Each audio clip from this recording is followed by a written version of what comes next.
So, you finally met someone who just gets you. The connection is electric, the banter is top tier, and then, out of absolutely nowhere, you get that powerful, sinking feeling and urge to pull back. Suddenly, you're texting less. You forget to call back. You cancel a date. If you've ever found yourself pumping the brakes on a good thing and have no idea why, you're in the right place. This painful paradox of wanting someone close while actively creating distance is way more common than you think. And if you don't figure out why it's happening, this pattern can slowly but surely tear apart even the most promising relationships.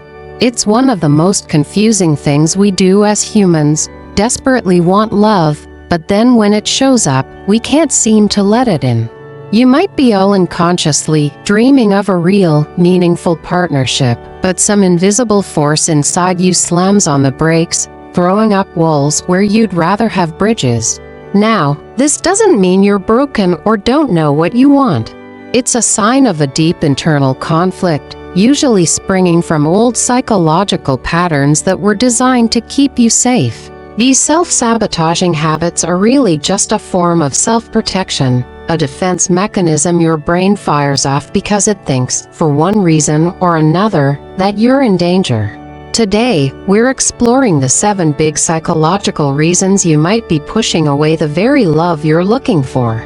Getting a handle on these is the first, most important step to breaking the cycle. This isn't about blaming yourself, it's about arming yourself with awareness. By the end of this, you'll have a much clearer map of your inner world, and you'll see that healing this pattern isn't about forcing yourself to change, but about compassionately understanding why you are the way you are. Reason 1: fear of vulnerability and abandonment. The first, and maybe the biggest, reason we push love away is a deep, gut-level fear of vulnerability. Think about it. Vulnerability is where all the good stuff happens: love, connection, joy. But it's also where we can get hurt. To really connect with someone, you have to let them see all of you, your weird sense of humor, your secret hopes, your biggest insecurities. For a lot of us, that level of openness feels less like building a bridge and more like walking a tightrope 50 stories up with no net. This terror is almost always tangled up with a fear of abandonment. If you've been burned in the past by a parent, a friend, or an ex who left or betrayed you, your subconscious has basically flagged vulnerability as a direct cause of pain. So, when a new partner starts getting close, alarm bells go off. Your brain, trying to be a good bodyguard, hits the panic button and triggers a defense mechanism: push them away before they can push you away. It's a preemptive strike against a broken heart. This can show up in sneaky ways. You might start nitpicking their flaws or obsessing over all the reasons it won't work out. You might pick a fight over something small or just become emotionally distant, shutting down any conversation that gets too real. These aren't conscious choices to be a jerk, they're unconscious moves to keep yourself safe. The tragic irony here: by trying so hard to avoid the pain of being left, you end up creating the exact distance and loss you were afraid of. It becomes a self-fulfilling prophecy, reinforcing that little voice in your head that says letting someone in just isn't worth the risk. Reason 2: unprocessed emotional trauma. Building on that fear, our second reason goes even deeper: unprocessed emotional trauma. And trauma isn't just about huge, life-threatening events. It can also come from what experts call little t traumas. Things like being consistently dismissed or ignored as a kid, or growing up in a chaotic, stressful home. When these things happen, especially when we're young, they get wired into our nervous system. This unhealed trauma can run like an invisible program in the background of your life, quietly shaping your choices and relationships without you even realizing it. It might leave you with a core belief that you're somehow broken or unworthy of love. If you grew up with a lot of chaos, a calm, stable, and loving relationship can feel weird, unsettling even. Your nervous system is basically programmed for drama, so peace can feel boring or, worse, suspicious. In a strange twist, you might even find yourself stirring up trouble just because it feels more familiar than stability. When someone with this background gets close to a partner, it can trigger what's known as an emotional flashback. A simple thing, like your partner being late or seeming distracted, can feel like a 5-alarm fire to your nervous system, signaling impending doom and activating that primal fight, flight, or freeze response. Flight might look like emotionally checking out or literally running from the relationship. Fight might look like lashing out to create space. And freeze can look like going numb, where you feel disconnected from your own emotions and your partner.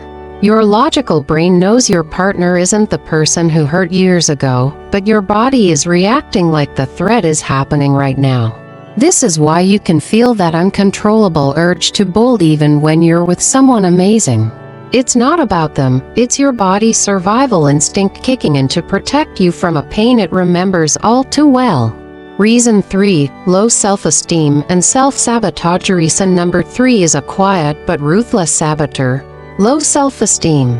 Deep down, you might carry the belief that you aren't actually worthy of real love and happiness. And that feeling doesn't just vanish when someone great comes along. In fact, a healthy, loving partner can crank up the volume on those feelings, creating a painful internal battle. When someone treats you with kindness, respect, and admiration, it directly clashes with your negative self-image. If you believe you're fundamentally flawed, your brain struggles to process this positive data. It's often easier to reject their love than to completely rebuild your sense of self. Your mind, which craves consistency above all else, starts whispering things like, "They just haven't seen the real me yet. Once they do, they'll be gone," or even worse, "If they like me, there must be something wrong with them." It's a terrible catch-22. To accept their love, you have to admit that your deepest, darkest beliefs about yourself might be wrong. This inner conflict almost always leads to self-sabotage. You unconsciously start doing things that prove your negative beliefs right.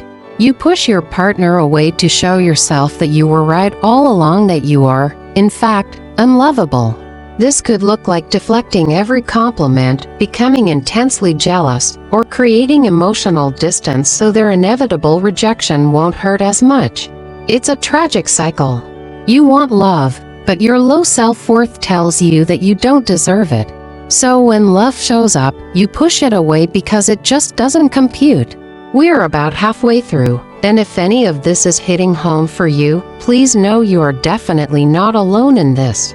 So many people are silently struggling with these exact patterns. I'd love to hear from you in the comments. Does one of these reasons feel especially true for you? Sharing your story can be incredibly validating, and it just might help someone else feel less alone. Now, let's get back to it. Reason for fear of intimacy and commitment. Or fourth reason sounds a lot like the fear of vulnerability, but there's a key difference. It's a core fear of intimacy itself. While vulnerability is the fear of being seen, the fear of intimacy is the fear of being swallowed whole, of losing your independence and sense of self in a relationship. It's the fear of what comes after they've seen you and decided to stay. For people with this fear, closeness feels suffocating. As a relationship gets more serious and moves toward real commitment, they feel an overwhelming urge to run for the hills. This often comes from a childhood where boundaries were blurry or where love felt controlling. They may have learned that to be loved is to be consumed, and that real freedom can only exist when you're on your own. This creates the classic push and pull dynamic. One minute, you're craving connection and pulling your partner close. The next, you're totally overwhelmed and instinctively shove them away to get some air. You might be that person who is all in during the fun, casual dating phase, but the second things get serious, we're talking talks about the future, moving in, or real emotional dependency, you're out. You avoid labels, dodge long-term plans, or fill your schedule with work and hobbies, leaving no room for the relationship to breathe.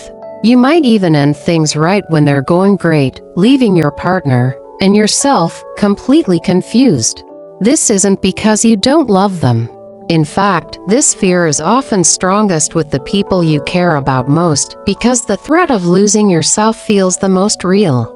Reason 5. Insecure attachment styles. Our fifth reason gives us a fantastic framework for understanding all of this: attachment theory. In a nutshell, this theory says that our first relationships with caregivers shape our attachment style, the blueprint for how we connect with others for the rest of our lives. If our needs were met with reliable care, we likely developed a secure attachment. But if our early environment was inconsistent or scary, we may have developed an insecure attachment style. There are two insecure styles that really play into this. First is the avoidant attachment style. If this is you, you learned early on that relying on others was a bad bet, so you became fiercely self-reliant. As an adult, real emotional closeness feels like a threat to your independence. When a partner gets too close, you automatically start to deactivate, you pull away, shut down, and find reasons why it won't work, all to get your sense of safety back. The second is the anxious attachment style. If you lean this way, you may have had inconsistent care, leaving you with a deep fear of being abandoned. You crave closeness, but you're constantly worried your partner is about to leave.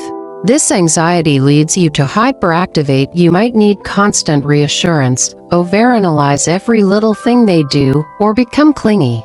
These behaviors are meant to pull your partner closer, but they often end up overwhelming them and pushing them away, which sadly confirms your deepest fear.